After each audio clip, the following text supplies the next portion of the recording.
नमस्कार, cook with me चॅनलमध्ये स्वागत आहे। आज आपण गावाकडील पारंपरिक पद्धतीने बनवूयात आंबाड्याची भाजी। त्यासाठी मी इथे कुकरमध्ये 1 वाटी तुरीची डाळ, अर्धी वाटी चण्याची डाळ, शेंगदाणे हे सर्व छान धुवून घेतलं आहे। धुवून घेतल्यानंतर त्यामध्ये शिजेलपत पाणी टाकून 2 शिट्ट्या काढून घेऊया। भाजीसाठी इथे एक वाटण तयार करून घ्यायचे आहे। त्यासाठी हिरवी मिरची, लसूण, जिरे, मीठ टाकून मिक्सरला छान बारीक वाटून घ्यायचं आहे। 2 शिट्ट्या झाल्यानंतर डाळ छान शिजली आहे।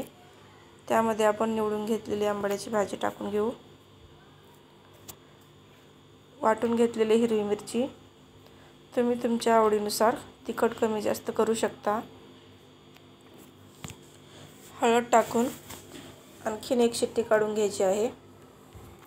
1 शिट्टी झाल्यानंतर तुम्ही बघू शकता की भाजी छान मऊ झालेली आहे।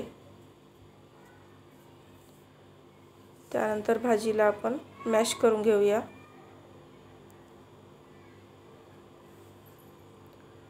चवीनुसार मीठ टाकून घ्यायचं आहे। मीठ टाकताना लक्षात ठेवा की आपण मिरची वाटताना पण मीठ टाकलं होतं। छान मॅश झाल्यानंतर वरून थोडी कोथिंबीर टाकायची आहे। भाजीला एक तडका देऊन घेऊया। तडका दिल्यानंतर बघू शकता की भाजी किती छान घट्ट झालेली आहे। अशा प्रकारे तयार झाली आहे आंबाड्याची भाजी।